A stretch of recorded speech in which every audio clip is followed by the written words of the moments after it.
감사합니다. 우리 오늘 설교 제목이 다시 한번 우리 보겠습니다. 속고 속이는 세상 가운데 배우고 확신한 일에 거하라. 확실이 아니라 확신한 입니다. 세상에 확실한 일이 얼마나 있을까요? 예. 과학적 지식은 굉장히 확실한 것처럼 생각을 했는데 과학적 지식도 지나가는 학식에 불과하다라는 것이죠. 수학적 지식도 그렇고요. 그렇습니다. 그래서 확신한, 우리가 믿음으로 확신을 가진 그 일에 거하라고 바울이 우리들에게 권면해 주고 있는 말씀입니다.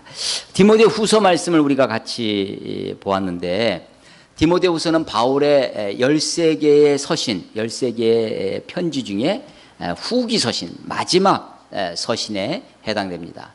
바울도 자기 자신의 운명을, 자기 자신의 삶의 마지막이 다가오고 있음을 잘 알고 있었습니다. 그래서 디모데후서 4장 6절에 보면 전제와 같이 내가 벌써 부어지고 나의 떠날 시각이 가까웠도다. 전제와 같이, 전제라는 것은 제사를 드리는 한 종류인데 드링크 오퍼링이라고 부어서 드리는 기름이나 혹은 물이나 이런 것들을, 혹은 피도 부어도 이게 드리는 방식입니다. 불로 태워 드리는 것은 화제라고 합니다. 화제라고 해서 그 안에 번제도 있고 소제도 있고 화목제도 있고 속제제, 속건제, 이런 여러 제사의 종류가 화제의 방식으로 불로 태워서 드리는 것이고요. 이 하나님께 들어서, 이게 들어서 하나님께 드립니다라고 하는 의미로 제사를 드리는 방식이 있어요. 그것은 거제라고 합니다. 거제, 들것자를 쓰는 거죠. 또 하나님 앞에 흔들어서 하나님께 드리는 것을 요제라고 하는데, 부어서 드리는 것 전제입니다. 이 전제를 드리는, 마치 이 드릴 때 내 온 진액을, 내 몸에 다 전부 다 하나님께 드립니다. 한 방울도 남김없이, 그런 의미로 전제로 드리는 거죠. 방식, 제사 드리는 한 방식이에요. 전제와 같이 내가 벌써 부어졌다고, 자기의 인생이, 자기의 삶이 하나님을 향해서 정말로 마음과 뜻과 정성을 다하여 다 부었다고, 내 인생 그렇게 다 살아왔다고, 그리고 내가 주님께 돌아갈 나의 떠날 시각이 다가오고 있다고 이제 편지에 쓰고 있죠.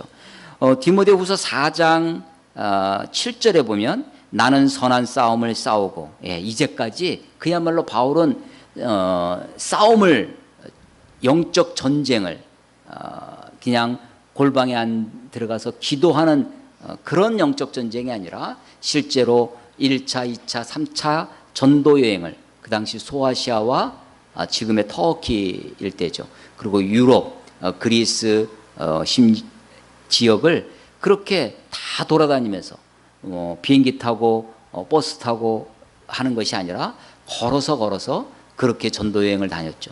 그것이 온 몸으로 이렇게 드려진 선한 싸움이었다고 이렇게 얘기하고 있는 것입니다. 나의 달려갈 길을 마치고 믿음을 지켰으니 이제후로는 나를 위하여 의의 면류관이 예비되었으므로 주 곧 의로우신 재판장이 그날에 내게 주실 것이요, 내게만 아니라 주의 나타나심을 사모하는 모든 자에게니라. 그래서 바울은 자기 인생의 마지막 감옥에 지금 들어 있습니다.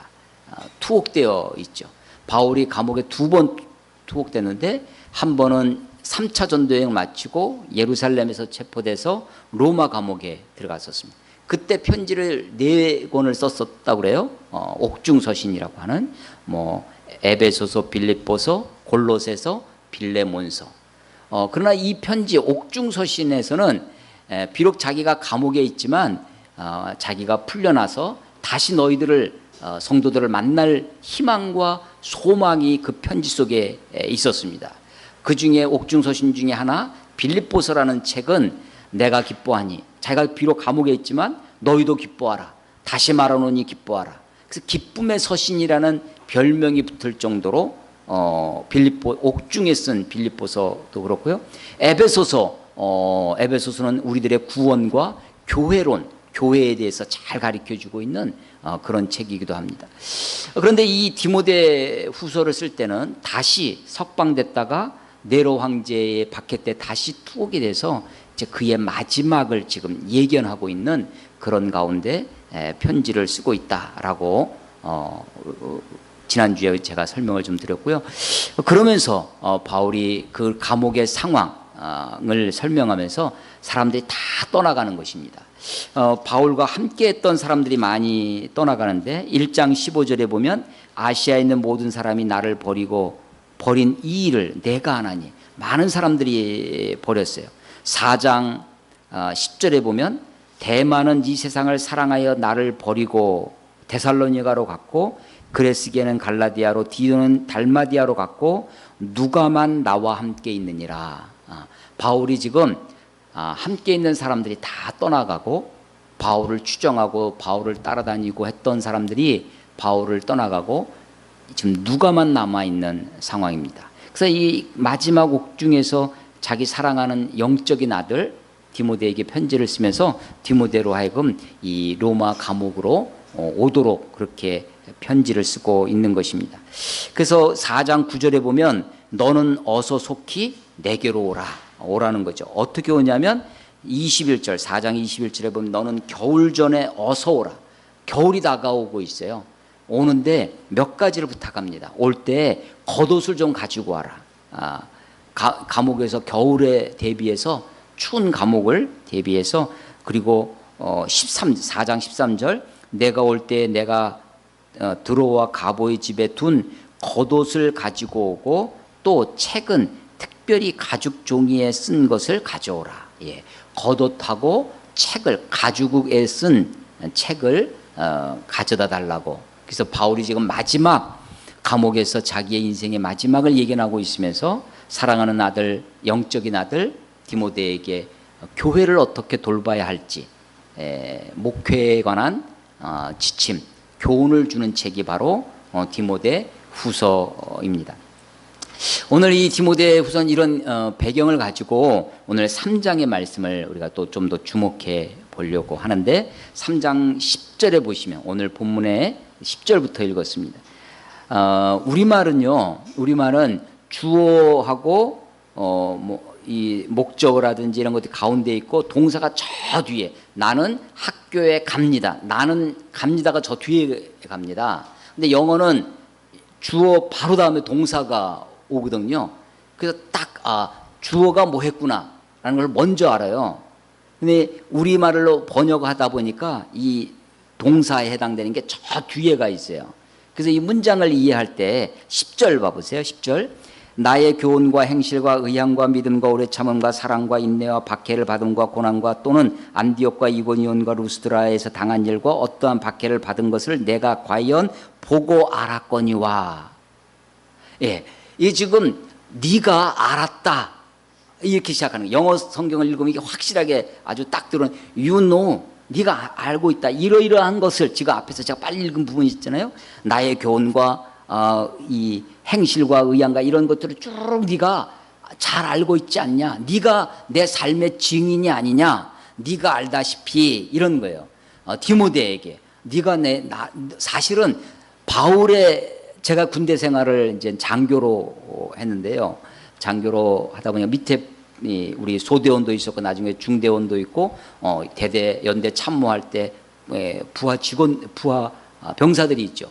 근데 그것만 있는 것이 아니라 위로 저보다 위에 상급자, 중대장, 대대장, 연대장 이런 분들도 있었어요. 제가 이렇게 보니까요. 그때 제가 깨달은 것 중에 내가 윗사람을 속이기는요. 감추고 어떤 것을 보고를 안 하고, 분명히 우리 소대원에서 사고가 생겼어요. 근데 이걸 내가 중대한테 보고를 안 하는 거야. 내가 이 아이를 가려주기 위해서. 그래서 윗사람한테 보고를 안 하고 아래서 해결을 이렇게 합니다.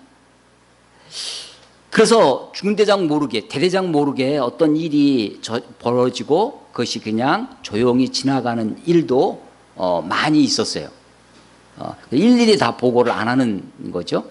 그런데 그래서 그때요, 윗사람을 속이고 윗사람한테 알리지 않고 일을 진행할 수는 있었습니다. 근데 내가 아랫사람을 속이기는요 정말 어렵습니다. 우리 소대원들은요, 소대장이 뭐 하는지, 오늘 좀 늦게 부대에 출근했는지, 뭐 이런 거 다 하는 거죠. 5분 대기 소대장 하면서 원래 그 군화걸 안 풀고 자야 되거든요. 근데 병사들은 다 그러고 자죠. 근데 소대장은 풀고 잡니다.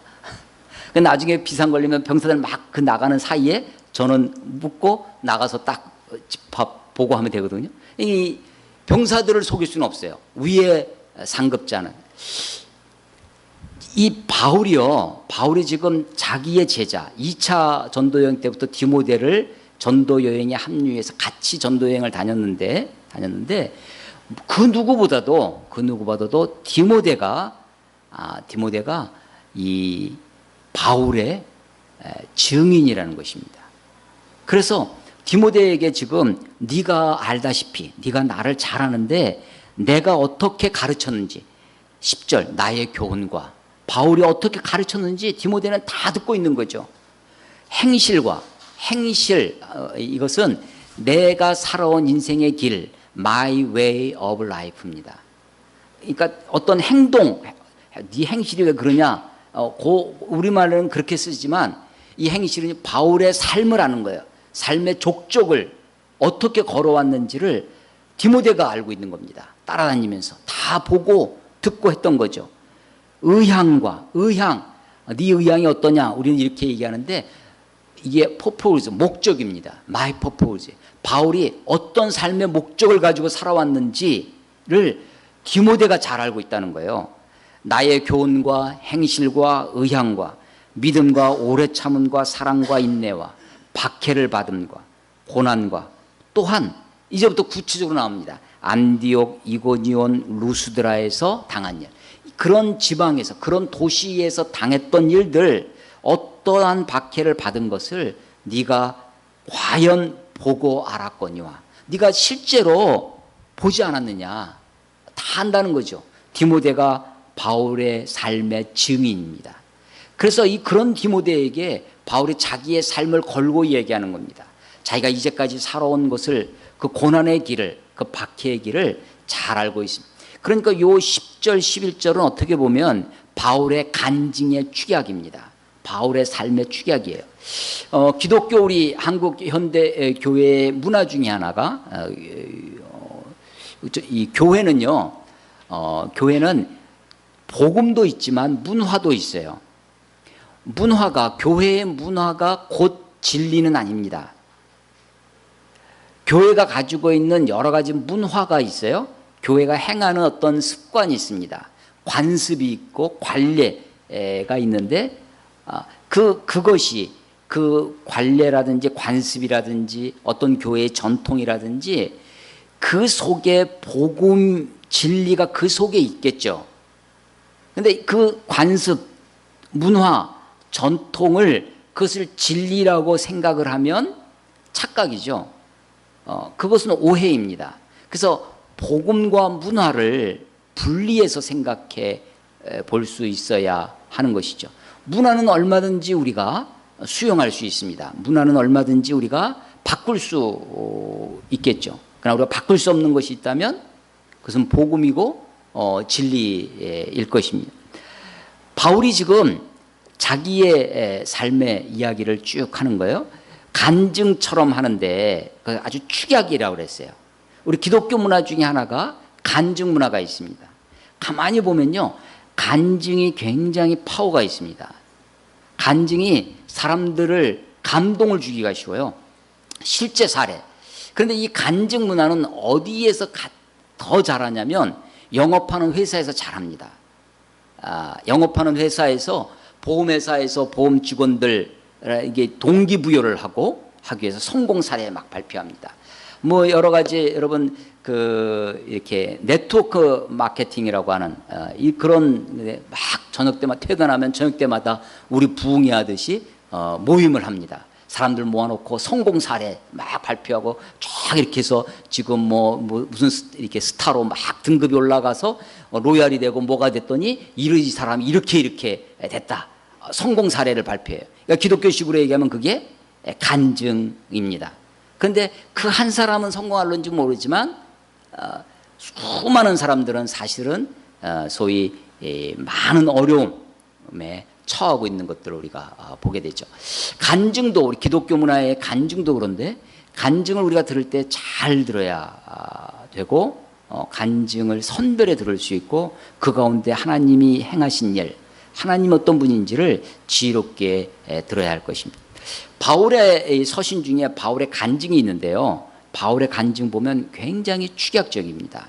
우리는 간증이 막 이야기 긴데 바울의 간증을 또 한번 찾아보겠습니다. 우리 고린도 지금 디모데후서인데 앞으로 좀 넘어가시면 고린도 후서가 있어요. 고린도 후서 11장을 한번 찾아보세요. 고린도 후서 11장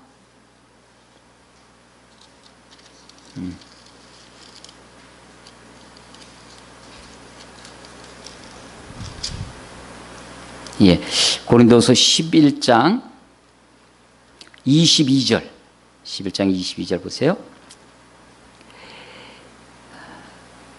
그들이 히브리인이냐 나도 그러하며 그들이 이스라엘이냐 나도 그러하며 그들이 아브라함의 후손이냐 나도 그러하며 그들이 그리스도의 일꾼이냐 정신없는 말을 하거니와 나는 더욱 그러하도다. 내가 수고를 넘치도록 하고 옥에 갇히기도 더 많이 하고 매도 수없이 맞고 여러 번 죽을 뻔하였으니 유대인들에게 40에서 하나 감한 매를 5번 맞았으며 40대를 때리는 것은 율법에서 금하는 거예요. 그래서 40에서 하나 감한 39까지 때리는 거죠. 그런데 40에서 하나 감한 매를 5번씩이나 맞았다는 거예요. 3번 태장으로 맞고 1번 돌로 맞고 3번 파선하고 일주야를 깊은 바다에서 지냈으며 여러 번 여행하면서 강의 위험과 강도의 위험과 동족의 위험과 이방인의 위험과 시내의 위험과 광야의 위험과 바다의 위험과 거짓 형제 중에 위험을 당하고 또 수고하며 애쓰고 여러 번 자지 못하고 줄이며 목마르고 여러 번 굶고 춥고 헐벗었노라. 이외의 일은 고사하고 아직도 날마다 내 속에 놀라운 일이 있으니 곧 모든 교회를 위하여 염려하는 것이라. 바울이 이런 고난의 삶을 살아가죠. 만약에 우리가 이런 일을 당한다면 아마 매주 교회 와서 간증하고 내가 이렇게 하고 했을 것입니다. 근데 바울은 이런 간증이요, 이 서신서에 보면 몇 군데 있어요. 그리고 굉장히 축약적입니다. 바울은 심지어 어떤 간증까지 하냐면 우리가 입신이라는 것이 있어요. 이렇게 어떤 황홀경에 빠져서 우리가 보통 천국을 보고 왔다 이런 것들 우리가 입신했다라고 표현을 하는데 바울의 입신 경험도 있습니다. 바울이 그걸 어떻게 얘기하냐면 내가 14년 전에 하면서 어떤 사람이 자기라고도 지명하지 아니하고 바울의 경험인데 그러면서 그런 경험을 이야기 14년 전에 있었던 일을 14년 후에야 겨우 한번 짧게 이야기할 정도입니다. 바울이 이렇게 자기의 간증을 통해서 간증이란 무슨 말이냐? 간증은 누가 간단한 증거다 라고 하는데 우리는 간증이 길죠. 근데 간증은 간접 증거입니다. 직접 증거는 뭐냐면 하나님의 말씀을 직접 전하는 어떤 거냐면 설교 같은 것이 직접 증거죠. 그것은 특별히 직증 이렇게 말 안 하고 그냥 하나님의 말씀을 증거했다라고 얘기를 하는데 나의 삶에 비추어서 어떤 하나님의 역사, 하나님의 일을 증거하는 것, 나를 통해서 간접적으로 증거하는 것, 그래서 우리가 그것을 간증 이렇게 표현해 왔습니다. 우리 교회가 가지고 있는 문화 중에 하나죠. 바울이 지금 자기 간증을 한 거예요. 그것을 지금 디모데에게 제자에게 하고 있는 것입니다. 네가 잘 알다시피 네가 과연 보고 알았거니와 여기까지가 우리 문장은 이어지지만 사실 문장이 끊어집니다. 네가 알다시피 나의 교훈과 행실과 의향과 믿음과 환난과 고난을 네가 쭉 알았다라고 하고 있는 거예요. 그런데 11절 끝에 보시면 지금 다시 오늘 본문 4장 11절로 왔어요. 4장 11절 끝에 보면 주께서 이 모든 것 가운데서 나를 건지셨느니라. 예. 이 간증의 결론이죠. 하나님이 주께서 나를 이 모든 것, 환난과 박해와 그 어려움 속에서 하나님이 나를 건져주셨다라고 간증을 하고 있는 것입니다. 이런 자기의 삶의 교훈이 무엇이냐? 12절입니다. 무릇 그리스도 예수 안에서 경건하게 살고자 하는 자는 박해를 받으리라. 바울이 깨닫는 거예요. 아하, 무릇, 일반적으로, 대체로 라는 것입니다.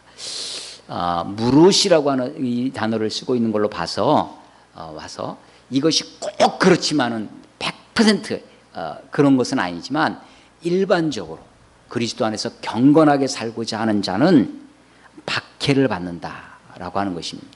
경건하게 살고, 여러분 경건이라고 하는 영어 단어가 참 아주 의미 있는데요. 우리말 경건은 둘 다 공경할 경, 공경할 건이에요. 그래서 그냥 하나님을 공경하며 사는 것인데, 경건의 영어는요, 하나님 God에다가 ly를 붙이고 ness, godliness, 이게 경건입니다. 그러니까 무슨 얘기냐면 하나님을 닮아가려고 하는 삶이 경건이에요. 경건. 경건하게 살고자 하는, 하나님을 닮아가고자, 하나님의 뜻대로. 그래서 세번역 성경이 있는데, 세번역 성경은 요 문장을 그리스도 예수 안에서 하나님의 뜻을 행하려 하는 자는, 이렇게 번역해 놨어요. 경건하게 살고자 하는 자는, 하나님의 뜻대로 행하려고 하는 자는 박해를 받으리라. 그러니까 박해가 특별한 것이 아닙니다. 사실은 박해가 이상한 것이 아니고 박해가 자연스러운 거예요. 박해가 당연한 것이다라는 것입니다. 1세기 말에 1세기 크리스찬들, 기독교가 바울이 네로 황제의 박해에 의해서 AD 한 67년, 68년 요때 순교한 것으로 우리가 알려지는데, 그때 비슷하게 순교한 사람이 베드로입니다. 베드로도 우리들에게 편지를 남겨두고 있어요. 베드로 전서와 베드로 후서가 남겨져 있는데, 베드로가 쓴 편지를 읽어보면 그렇습니다. 흩어져 있는 유대인들, 베드로는 유대인의 사도였습니다. 바울은 이방인의 사도였죠. 그 흩어져 있는 유대인, 우리가 이걸 뭐라고 하냐면 디아스포라라고 합니다. 고대 근동의 소아시아 일대, 유럽 일대에 흩어져 있는 유대인들에게 편지를 쓰죠. 근데 그 편지를 그냥 유대인이 아니라 사실은 유대인 크리스찬들, 유대인이었지만 예수님을 믿게 된 유대인 크리스찬들에게 쓰는 거예요. 그래서 이 베드로의 편지, 베드로 전서를 읽어보면 그 마지막 이 박해의 상황을 염두에 두고 편지를 쓰고 있구나. 이 박해 상황 속에서 너희들이 어떻게 믿음을 지켜야 할지를 이 베드로가 편지로 쓰고 있습니다. 그리고 베드로 전서를 한번 찾아보겠습니다. 베드로 전서 2장. 베드로 전서 2장.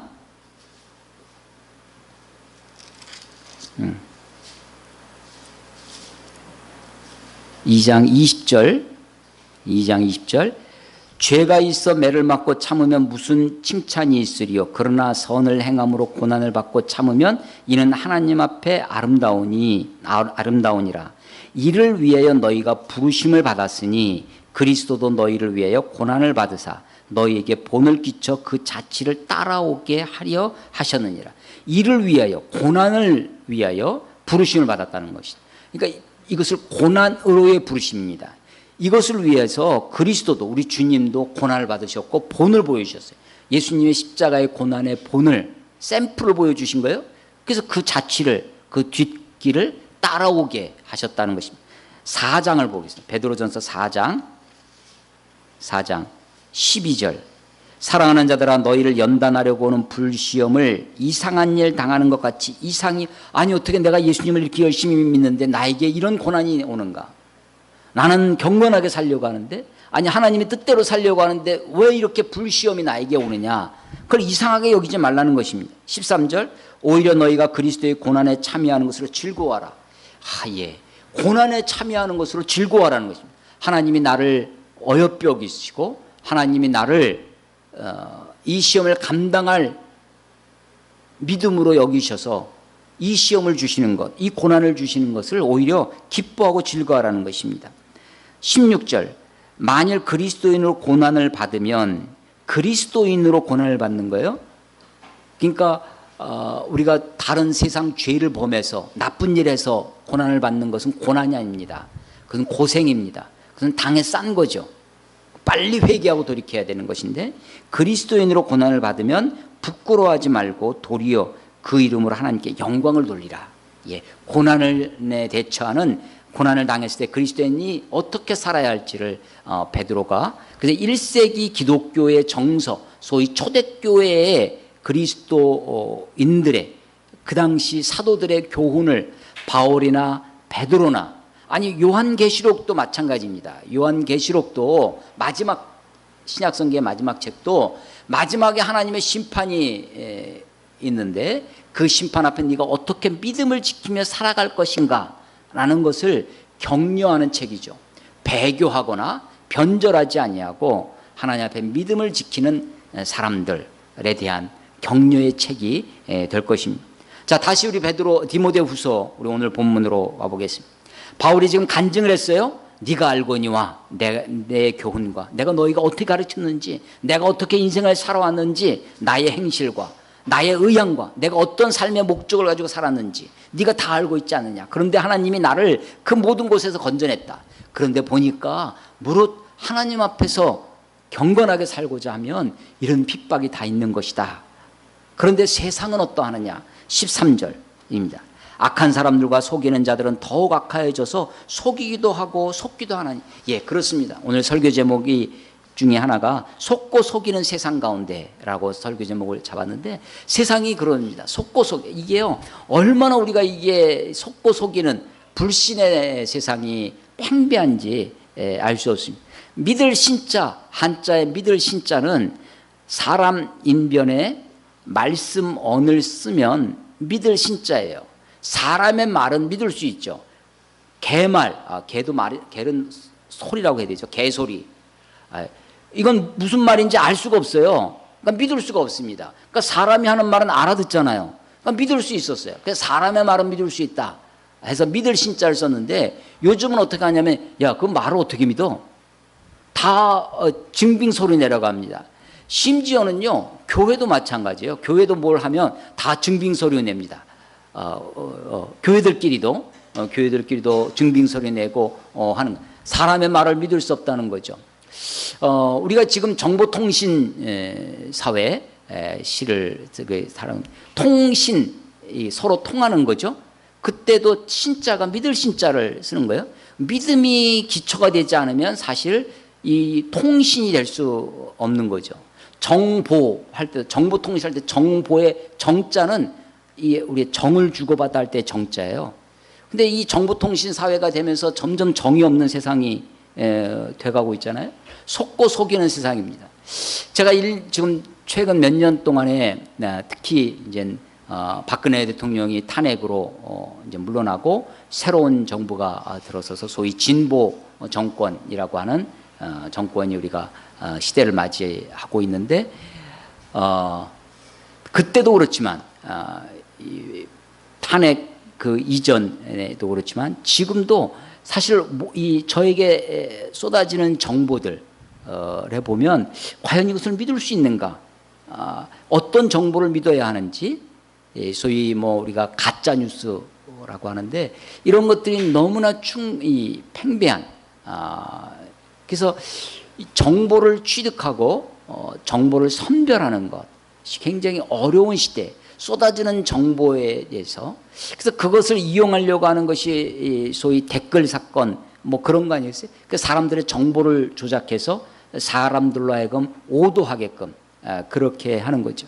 이게 말세 증거 중에 하나입니다. 믿을 수 없는 세상, 속고 속이는 세상입니다. 그런 속에서 우리가 어떻게 살아야 하느냐, 네가 배우고 확신한 일에 거하라는 것입니다. 14절, 그러나 세상은 속고 속이는 세상이지만 너는 배우고 확신한 일에 거해라. 너는 내가 누구에게서 배운 것을 알며, 디모데는 누구에게 배웠냐면요, 물론 스승 바울에게 배웠죠. 그러나 그 이전에 사실은 가정에서 그의 어머니 유니게와 그의 외할머니 로이스로부터 하나님의 말씀을 배웠습니다. 15절, 또 어려서부터 성경을 알았나니. 예, 어려서부터 하나님의 말씀을, 성경을 부모로부터 배웁니다. 특별히 유대인들은 이런 가정교육이 어머니로부터, 이 디모데에서도 잘 나타나는데, 어머니로부터 이런 것들이 많이 교육이 되고 실제 이어졌습니다. 그래서 유대인들 중에는요, 아버지가 유대인이고 어머니가 이방인이면 유대인 취급을 잘 받지 못했다고 그래요. 반대로 이 디모데처럼 아버지는 이방인인데 어머니가 유대인이면 유대인 취급을 받았다고 합니다. 왜냐하면 그 어머니를 통해서 하나님의 말씀이, 성경이, 율법이 가르쳐지고 전수되어졌기 때문이라는 거죠. 모세도 그런데, 모세가 레위인의 아들로 태어납니다. 그런데 그때 바로가, 이집트의 왕 바로가 모든 남자아이를, 사내아이가 태어나면 다 죽이라고 하죠. 레위인들이 그것을 어기고 계속해서 아이를 낳으니까 이제 산파를 통해서 죽이고, 그렇게 해서도 안 되니까 강에 버리게 합니다. 나일강에 3개월 동안 몰래 키우다가 아이가 점점점 커지면서 울음소리가 커지니까 더 이상 숨겨 키울 수 없어서 아이를 나일강에 버리는데, 그냥 버리는 것이 아니라 그 어머니 아버지가 최선을 다해서 아이를 강에 역청으로 발라서 갈대로, 그래서 이것을 바구니를 만들어서 물이 안 새도록 역청으로 방수 처리를 해서 띄우죠. 그런데 그 아이를 바로의 공주가 얻습니다. 구하고 자기 양자로 삼죠. 그 가만히 지켜보던 모세의 누나가 그걸 보고 공주한테 가서 이야기를 하는 거예요. 그러고 보면 모세와 그 누나의 나이 차이가 어느 정도 될까요? 물론 성경에 정확하게 나오지는 않는데, 이 모세는 지금 3개월 된 갓난아이고, 그것을 지켜보고 가가지고 순간적인 기지를 발휘해서 공주가 보니까 이 아이를, 이거 히브리인의 아이구나라는 걸 알았어요. 공주가, 바로의 공주가. 히브리인의 아이니까 버리자라고 하지 않고 불쌍한 마음이 생겨서 이 아이를 거두어 주죠. 근데 젖을 먹일 수가 없으니까 가가지고 이 아이에게 젖을 먹일 유모를 구해줄까요? 라고 이야기를 하고 바로 모세의 친엄마를 데려다가 유모로 하죠. 나중에 젖될 때까지 이 유모의 품에서 자라다가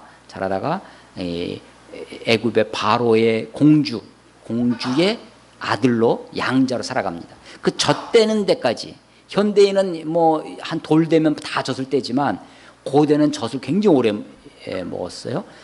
못해도 4살, 5살 훨씬 더 이렇게 젖을 먹으면서 자랐는데, 이때 이 젖된 그 시절에, 영유아기 시절이죠. 이 어머니로부터 모세는 히브리인의 의식을, 생각을, 마음을 그때 배우게 되어집니다. 그래서 젖된 후로부터는 어머니로부터 떠나서 바로의 궁전에 살아갑니다. 로얄 패밀리로 살아가죠. 거기서 아주 떵떵거리면서 권력, 그야말로 금수저가 된 거예요. 이런 인생의 반전이 어디 있겠어요. 그렇지만 그의 마음속 깊은 곳에는 뭐가 있었냐면 히브리인의 의식이 있습니다. 동족에 대한 의식이 있죠. 피는 물보다 진하다고 하는 그 의식이, 나중에 그가 40세 되었을 때 자기 동족이, 히브리인이 노예로 살다가 애굽 사람한테 고난을 받는 모습을 보고 마음속에 울분이 생기는 거죠. 그래서 이 애굽 사람을 쳐 죽이고 말게 되는 것입니다. 어려서 배우는 것, 어려서 영유아기 때 우리가 부족하지만 칠드런 타임을 통해서 우리 아이들과 함께 찬양하고 성경을 가르치려고 우리가 노력을 하고 있는데 어렸을 때 하나님의 말씀을 배우는 것. 저는 중학교 1학년 때부터 교회를 다녔거든요. 1학년 때부터 나가면서 교회를 다니면서 목사님 그때는 이제 전도사님이셨는데 학생의 예배가 있었어요. 한 7, 8명 모여서 예배를 드리는데 그 전사님의 설교가 그렇게 재밌는 거예요. 그래서 맨 앞에 앉아가지고 고개를 쳐들고 이제 전사님 설교를 그냥 뚫어지게 쳐다보면서 설교를 들었습니다. 한 몇 달을 그렇게 했는데 하루는 앞에서 열심히 듣고 있으니까 전사님 예배다 다 끝났는데 야, 내가 오늘 설교 뭐 했는지 너 한번 나와서 얘기해봐라. 저보고 그러는 거예요. 중학교 1학년 때. 그래서 처음부터 끝까지 설교를 마치 바둑 복기 있잖아요. 바둑에 보면 그 바둑 두는 거를 다 암기해가지고 바둑 기사들이 해설하면서 다 두잖아요. 전사님이 설교를 처음부터 끝까지 거의 비슷하게 나와가지고 그렇게 복기 설교를 한번 했던 적이 있습니다. 하나님의 말씀이 참 그래서 중학교 1학년 때부터 뭐 교회에서 살다시피 했습니다. 아마 그때 우리 어머니 속이 얼마나 썩었을까 뭐 그런 생각도 있는데 교회 가는 게 재밌죠. 즐겁고 평일날도 교회 방과 후에 집을 가면 교회를 이렇게 지나갑니다. 와가지고 놀다 가고 성경도 읽고 가고 이제 전사님이랑 이렇게 탁구도 치고 그러고 이제 집에를 가고 주일은 하루 종일 이렇게 교회에서 살고 그러니까 제일 먼저 한 게 뭐냐면 중학교 1학년 때부터 주일학교가 있었어요. 그때는 지금은 우리가 한국 교회가 이렇게 역삼각형으로 돼갑니다. 어른들 노인들이 많고 아이로 갈수록 주일학교가 없어지는. 근데 옛날에는 제가 처음 교회 다닐 때는 이런 삼각형이었어요. 그래서 주일학교가 많고 어른들은 점점 적고 이런 구조였어요. 주일학교가 매주일 아침 9시에 하는데 그때부터 교회를 나옵니다. 와가지고 심부름 해주고 선생님들 심부름하고 그때 제 마음속에 야, 부모님이 교회 다니는 사람은 진짜 부럽구나. 어려서부터 교회를 나가는 사람이 진짜 부러웠어요. 그래서 내가 주일학교 때부터 교회를 다녔으면 참 좋았을 텐데 그런 생각을 하곤 했습니다. 디모데가 어떤 사람이냐면 어려서부터 신앙생활하는 거예요. 이런 사람을 우리는 뭐라고 이것도 우리 기독교 문화에 가지고 있는 기독교 언어예요. 모태신앙이라고. 그 모태신앙을 이제 사실은 어머니 뱃속에서 믿었는지 어쩐지 우리가 알 수 없잖아요. 어머니 뱃속에서부터 어려서부터 나왔다 하는 걸 우리가 그냥 모태신앙.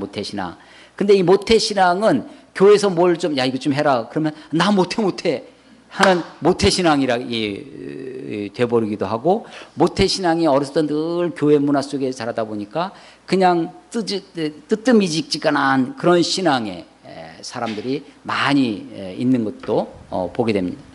그래서 이 사람들이 바울처럼 그냥 획기적인 다메섹으로 갈 때 막 빛이 그에게 막 그것도 12시 정오인데 빛이 막 쏟아져서 깜짝 놀라서 주여 누이시니까 라고 물었던 그 바울처럼 그런 획기적인 변화가 있는 막 예배 시간에 막 불을 받고 막 해가지고 그런 것이 있는 사람이 굉장히 부럽기도 했었어요. 근데 저는 중학교 1학년 때부터 말씀을 듣고 설교를 듣고 성경을 읽으면서 그것을 통해서 믿음이 이렇게 커갔거든요. 근데 디모데는 또 그런 사람입니다. 어려서부터 성경을 읽고 그런데 자기에게 도전이 올 때 그 도전에 응하는 사람입니다. 어머니 밑에서 그렇게 살던 그 청년 디모데가 어느 날 자기 마을에 바울 일행이 왔어요. 바울이 루스드라에서 전도를 하는데 디모데라고 하는 젊은 청년이 눈이 또렷또렷하고 하나님의 말씀을 아주 귀담아 듣는 그 모습을 보고 야, 내가 이렇게 우리가 이렇게 전도 여행을 다니는데 우리와 함께 하자. 바울이 도전했어요. 그때 디모데가 그 모든 것을 버려두고 바울을 따라서 전도팀의 일행이 되어지는 것이죠. 지금은 목회자가 되려면 어떻게 되냐면 일단 신학교를 가야 됩니다. 근데 그때는 신학교가 없는 거죠. 그야말로 어떤 시기냐면 도제 시기예요. 옛날 목수 따라다니면서 목수 일을 해가지고 목수가 되고 미장이 따라다니면서 배워가지고 하듯이 디모데가 바울을 따라다니면서 배우는 거죠. 사실은 이건 예수님의 방식이었습니다. 예수님이 무슨 스쿨 이렇게 만든 적이 없어요. 무슨 아카데미 만든 적이 없고 그냥 어떤 커리큘럼이 없습니다. 1단계 이걸 그다음에 2단계, 3단계 커리큘럼을 통해서 배운 것이 아닙니다. 초대교회가요. 커리큘럼 때문에 프로그램 때문에 부흥한 것이 아니었어요. 시설이 좋아가지고 부흥한 것도 아닙니다. 초대교회의 부흥은 하나님 예수께서 부활하셨다는 그 부활신앙 그것 앞에 예수님이 나를 위해 십자가에 죽으셨다고 하는 그 놀라운 사실 앞에 교회들이 초대교회 성도들이 나도 주님처럼 살아야 되겠다라고 하는 거죠. 디모데는 사실은 모태신앙입니다. 그런데 그의 신앙의 바탕이 뭐였냐면 성경이었어요. 어려서부터 성경을 배웠습니다. 그 어떤 다른 어떤 프로그램을 배운 것이 아니었어요. 그 기초 위에 삶의 도전이 왔어요. 바울을 통해서. 그것에 응해서 하나님께 헌신된 삶을 살아가는 것입니다. 제가 대학교를 갔습니다. 대학교에 가니까 제가 고등학교 때 친구들을 많이 전도해서 저희 학년이 학생들이 많았어요. 그래서 고3 때 그 전에 재수했던 형들, 선배들까지 해가지고 저희 때 많이 대학을 들어갔습니다. 그런데 대학을 들어가니까 다 여기 디모데 바울이 얘기하는 것처럼 다 떠나가는 거예요, 교회를. 그러면서 하는 얘기가 난 큰 교회 가서 배워야 되겠다. 다 열심히 고3 때까지는 열심히 교회 생활하고 하던 친구들이 그 중에 뭐 서울대도 가고 뭐 그런 친구들도 있고 막 하는데 뭐 다 떠나고 안 남는 거예요. 그때 제 마음속에 어떤 생각이 들었냐면 교회를 내 목적을 위해서 교회를 사용하는 것이 아니라 교회를 위해서 내가 수단이 돼야 되겠다. 그런 생각을 하고 교회는 섬김의 대상이지 교회가 나의 이익을 위한 대상이 아니다. 그런 생각으로 제가 교회를 꾸준히 있었습니다. 그래도 마음에 뭔가 좀 맨날 그 작은 교회에서 오물딱조물딱 하는 데서 좀 부족한 게 있어서 그래서 제가 대학교 가자마자 이렇게 선교단체 이렇게 기독동아리를 제 발로 찾아갔습니다. 가니까요 제일 먼저 배운 게 율동이에요. 예수님 찬양 이런 거 있잖아요. 여러분들은 모르시죠? 요즘은 워십 시대라 옛날엔 이런 거부터 했는데 내게 강 같은 평화 막 이런 거 하고 이런 거 했는데 율동을 배우는데 그게 막 눈이 번쩍하는 거야. 너무나 재밌는 거야. 그래서 학교 가가지고 율동 하나 배워가지고 그 다음 주에 교회 가서 막 가르쳐주고 그렇게 했었습니다. 그런데 그 친구들이 다 떠나간 친구들.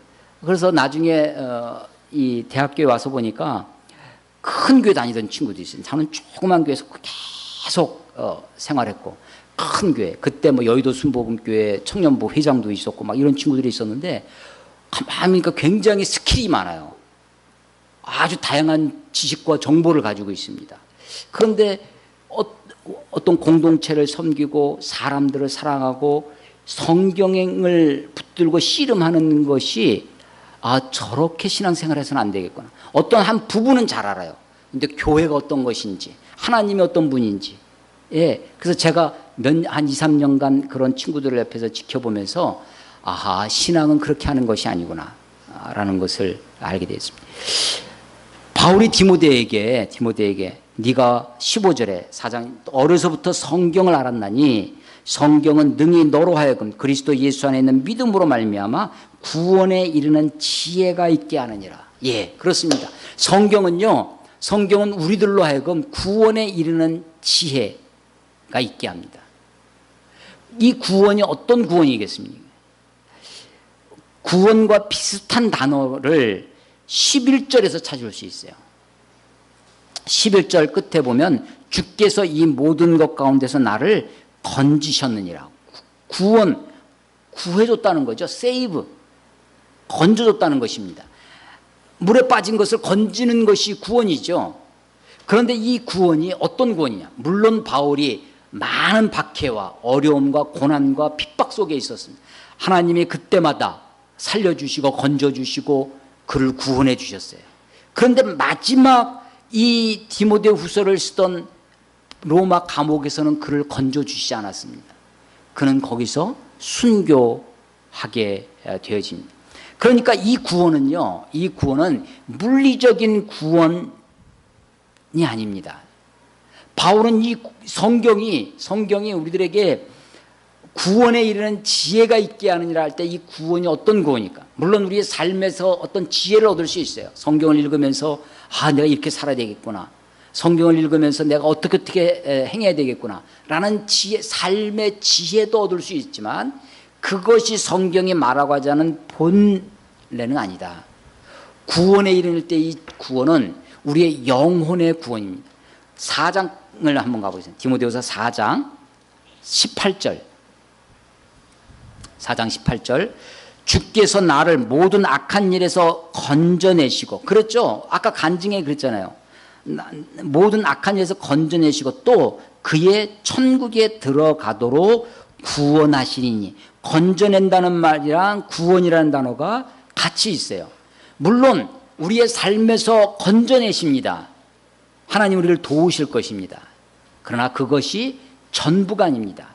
우리의 삶의 핍박과 어려움과 곤고를 하나님이 허락하시고 또 그곳에서 우리가 살아갈 수밖에 없게끔 하실 수도 있어요.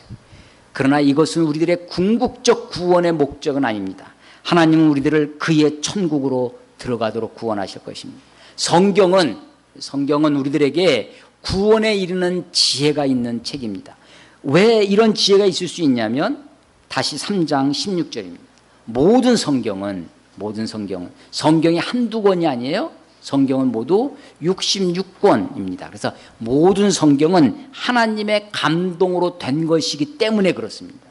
그래서 그 책은 우리들을 교훈하기에 유익합니다. 책망하기에 유익하고 바르게 하기에 유익하고 나의 의로 교육하기에 유익합니다. 왜 이 책이 유익하냐? 하나님의 감동으로 되었기 때문입니다. 우리가 많은 사람들, 후배들을 우리의 내 뒤를 따라오는 사람들에게 충고해 줄 수 있어요. 근데 대부분 어떻게 충고하냐면 내 경험을 가지고 내가 살아보니까 내 경험을 기준으로 충고합니다. 물론 이것도 유용할 때가 있습니다. 그리고 그런 경험적 지식을, 경험적인 교훈을 우리가 잘 되새길 때도 있지만 그 삶의 경험이, 나의 경험이 모든 사람에게 적용되는 것은 아닙니다. 일반화의 오류를 범하면 안 되죠. 그러나 성경은 누구에게나, 세상 누구에게나, 1세기의 크리스찬이나 21세기를 살아가는 우리에게나 성경은 하나님의 말씀입니다. 그래서 이 성경으로 우리를 교훈하고 책망하고 바르게 하고 의로 교육하기에 유익합니다. 이 성경은 하나님의 감동으로 되었기 때문입니다. 이 성경을 우리가 읽을 때, 이 성경을 믿고 따라갈 때, 이 성경을 배우고 확신할 때 우리들을 구원으로 인도하는 지혜가 이 성경에 있을 것입니다. 하나님의 감동으로라는 말이 God breathed, 하나님이 숨쉬었다라는 뜻입니다. 마치 창세기 2장에 하나님이 흙으로 사람을 빚으사 그 코에 생기를, 루아흐라고 하는 하나님의 숨, 그 코에 생기를 불어넣으셨다. 하나님의 생기, 하나님의 숨을 불어넣으셔서 사람이 생명이 된지라. 처음 사람을 그렇게 만드셨어요. 흙으로 사람을 빚으시고, 그 흙은 물리적인 거죠. 땅에서 왔습니다. 그래서 우리는 이 땅에 살아갑니다. 이 땅에서 호흡하고 살아가요. 그런데 그것만이 사람이 아니라 하나님의 영이 있어야 됩니다.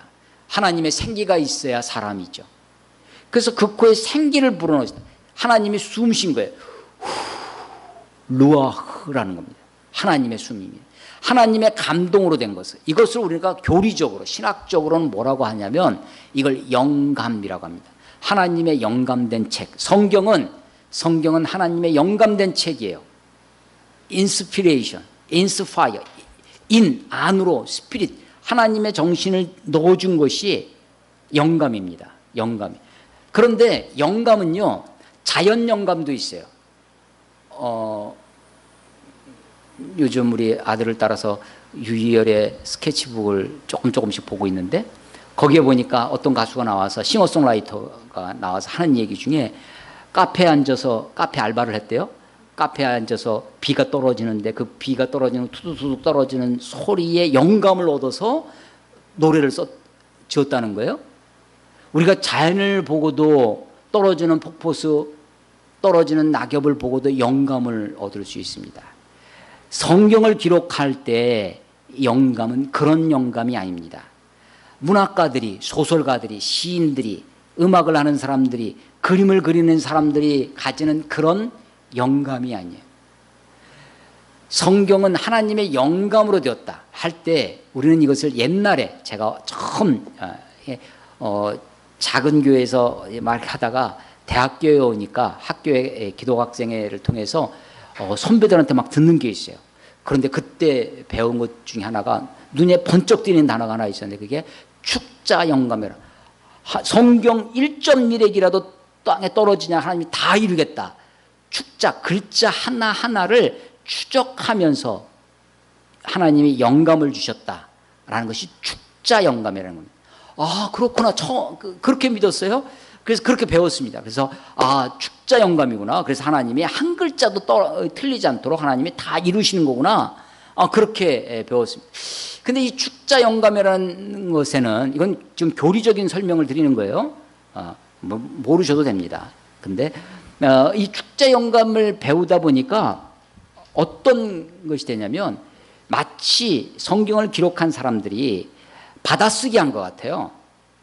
앞에서 부르면 이 타이피스트가 막 이렇게 딕테이션 시오리라고 하는 받아쓰기 이론이 있습니다.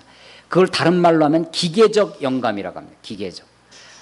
메커니컬이라고 하는데 하나님이 성경을 기록한 사람들에게, 기자들에게 하나님의 말씀을 영감을 주시면 사람은 기계적으로 그걸 받았었다는 거예요. 그런데 이거는 축자 영감이 그렇다는 거죠. 이거는요 하나님의 성품에 어긋납니다. 하나님은 그런 하나님이 아닙니다. 하나님은 우리를 기계로 대하시는 분이 아니고 하나님은 우리를 인격이신 하나님이 우리를 인격적으로 대하십니다. 하나님은 자유로운 하나님이세요. 하나님은 100% 자유로운 하나님이 우리들을 구속하실 분이 아닙니다. 참 자유로운 사람이 다른 사람을 대할 때도 자유롭게 대하죠. 하나님은요 참 인격적이고 자유로우신 분인데 인간을 기계로 대하시고 받아쓰기나 하는 도구적 존재로 쓰시지 않으신다는 것이죠. 자, 자연 영감도 아니에요. 기계적 영감, 받아쓰기도 아니라고 하는 것입니다. 뿐만 아니라 이 영감은 사상 영감 혹은 개념 영감도 아닙니다. 무슨 말이냐면 하나님이 이 성경을 쓰는 사람들에게 어떤 개념만 대충 이런 뜻으로 써라 하고 개념만 주고 어떤 사상, 생각만 주고 나머지는 알아서 니들이 쓰도록. 그래서 그러다 보니까 기본적인 개념이나 사상은 하나님의 것이지만 세부적인 것은 인간적인 오류가 있을 수 있는 것이 됩니다. 그래서 이것을 또 한마디로 무슨 말이라고 하냐면 이런 걸 정리해서 부분 영감이라고 돼요. 부분 영감. 성경이 어디는 영감되어 있지만 어떤 부분은 영감되어 있지 않다. 이게 부분 영감이에요. 그런데 오늘 성경을 보니까 모든 성경입니다. 모든 성경은 하나님의 감동으로 되었습니다. 그것을 우리는 뭐라고 하냐면 그래서 지금 앞에 제가 그릇된 영감에 대해서 얘기했어요. 자연 영감, 사상 영감, 개념 영감, 받아쓰기 영감, 기계적인 영감. 이거 다 우리가 믿는 영감이 아닙니다. 우리가 믿는 것은 완전 영감, 유기적 영감이라는 거예요. 하나님의 완전하심이 인간과 유기적으로 교통하면서 인간에게 영감을 주셔서 인간에게 글을 쓰게 합니다. 그래서 누가는 의사이기 때문에 의사의 의학 용어가 정확히 되어 있고요. 바울은 학자이기 때문에 굉장히 학술적으로 논리적으로 기록이 되어 있고, 아모스는 목동의 이야기가, 베드로는 베드로의 이야기가 그들의 삶의 모양이 묻어나 있는 거죠. 유기적으로 영감하기 때문에 그 사람을 도구로 쓰지 않습니다. 기계로 쓰지 않아요. 어느 한 부분만 영감한 것이 아니라 완전하게 유기적으로서 완전 유기적 영감이라고 해야 합니다. 자, 하나님의 감동으로 되었어요. 그래서 이걸 우리가 어떻게 할까요? 이 책이 하나님의 감동으로 된 것을. 그러면 성경을 한번 읽어보십시오. 창세기부터 요한계시록까지 읽어보십시오. 하나님이 여러분들의 인생을 책임지실 것입니다. 그런데 이것을 창세기 1장 1절부터 요한계시록 마지막 22장까지 읽는데 뭐 1년에 한 번 읽는 것도 굉장히 귀한 일이에요. 사실은 쉽지 않은 일입니다. 실제로 해보면 신앙생활 20년 30년 해도 성경 한 번 읽지 못한 사람이 많이 있습니다. 그런데 정말 여러분들에게 권하는 것은 창세기부터 요한계시록까지를 단시간 한번 읽어보세요. 어떤 효과가 있냐면 요한계시록을 읽을 때 창세기를 잃어버리지 않아야 돼요. 요한계시록 읽는데 앞에 게 다 잊어버렸어요. 그러니까 이게 한 권의 책으로 보이지 않는 것입니다. 성경을 창세기부터 요한계시록까지 좀 빠른 시간에 읽어보시면 아하, 이게 한 권의 책이구나. 1400년이나 걸려서 쓰여진 책이 40여 명에 의해서 쓰여진 책이 수많은 사람이 쓴 것이 아니라 한 분 성령님에 의해서 하나님에 의하여 감동된 책이구나라는 것을 알게 된다는 것입니다.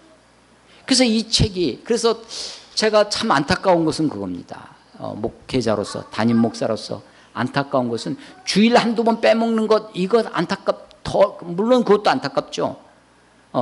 여러분이 교회 봉사 뭐 좀 하는 그런 게 안타까운 것이 아니라 성경을 안 읽는 것을 보면 정말 안타깝습니다. 성경을 좀 주의 깊게 읽으시고 성경을 열심히 읽으시고 성경을 가까이 대하셔서 하나님의 말씀, 이 말씀이 구원에 이르는 지혜가 이 가운데 있습니다. 성경은 하나님의 감동으로 되었습니다. 그래서 교훈하기에, 책망하기에, 바르게 하고 의로 교육하기에 유익한 책입니다. 이 책을 통하여 17절에 보면 이는 하나님의 사람으로 온전하게 하며, 예, 그렇습니다. 물론 우리가 완전하게 되지는 않을 것입니다. 그러나 하나님의 사람으로 온전해질 것입니다. 이 온전의 개념은, 온전이라는 단어는 저는 성숙의 개념이 이 안에 들어있다고 생각합니다. 우리는 완전하지는 않습니다. 마지막 주님 앞에 갈 때 주님 앞에 우리가 영화되어질 것입니다. 우리는 지금 성화의 과정을 밟고 있죠. 우리는 부족하지만 온전해질 것입니다. 어린아이가 내가 어른이 됐어요. 내가 어른으로 온전해져 갑니다. 어른다워지려고, 목사로서 온전해지려고 하죠. 하나님의 사람으로 온전하게 되고 모든 선한 일을 행할 능력을 갖추어 가게 될 것입니다. 성경이 하나님의 감동으로 되었기 때문입니다.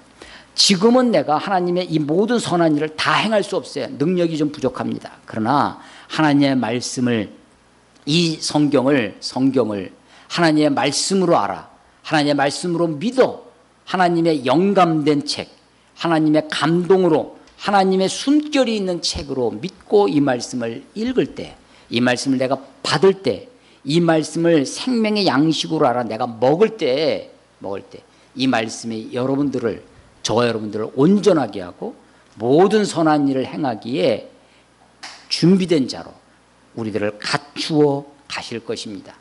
여러분, 세상에 다른 어떤 것보다 하나님의 말씀을, 우리가 말씀을 사모하는 교회라고 하지 않습니까? 정말 여러분들이 간절히 부탁드리는 것입니다. 하나님의 말씀을 귀담아 들으시고 눈여겨보시고 마음에 담아 보십시오. 하나님의 말씀이, 여러분들의 말씀을 붙잡으면 이 말씀이 여러분들을 붙잡아 주실 것입니다.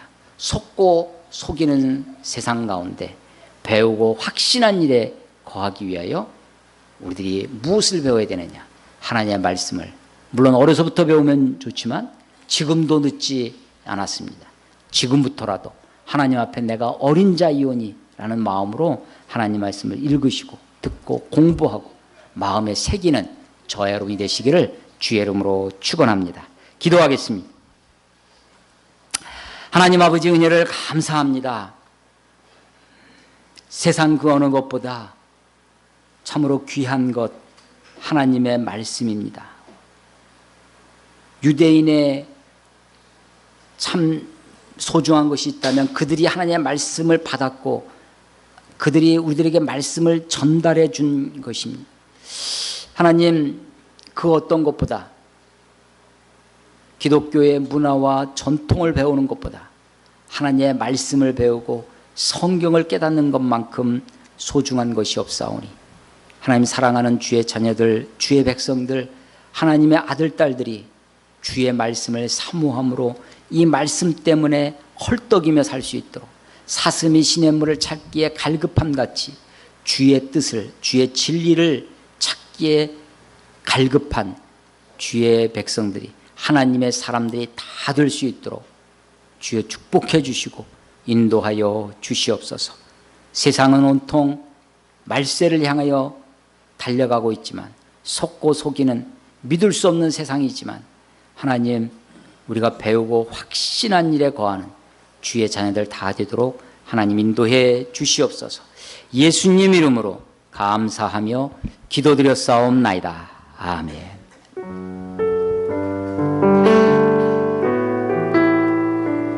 주님 말씀하시면, 주님 말씀하시면 내가 나아가리라. 주님 뜻이 아니면 내가 멈춰서리다. 나의 가고 서는 것 주님 뜻에 있으니, 주님 나를 이끌, 우리 뜻하신 것을 다 같이 나서 지나겠습니다.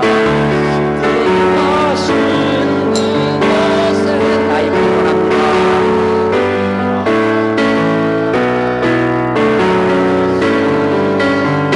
순종하며 살리니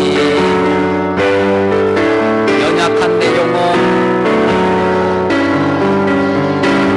통하여 일하소서. 주님 나라와 그 뜻을 위하여, 오 주님,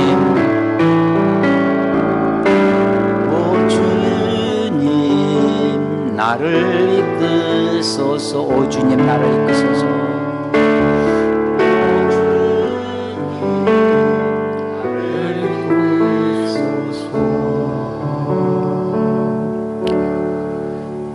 지금은 죄와 죽음에서 우리를 구원하신 예수 그리스도의 은혜와 하늘과 땅을 창조하시고 지금도 역사하시는 무한하신 하나님의 사랑과 성령의 감화 감동 교통하심이 속고 속이는 세상 가운데 배우고 확실한 일에 거하기를 소망하는 교회와 성도들 위해 이제부터 영원히 함께 하심을 축원하옵나이다. 아멘.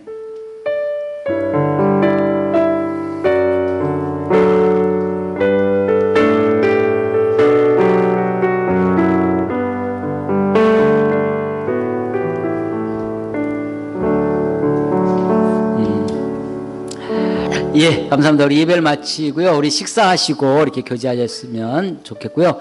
우리 어제 우리 최재현 우리 형제 결혼식이 대전에 있었는데 함께 해주시고 축하해 주시고 이렇게 해주셔서 정말 감사하고요. 우리 오늘 보니까 우리 세연이 옆에 둘 친구가 같이 온 것 같은데 환영합니다. 반갑고 같이 이렇게 식사하시고 교제하시도록 하시면 좋겠습니다. 예, 고맙습니다.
아,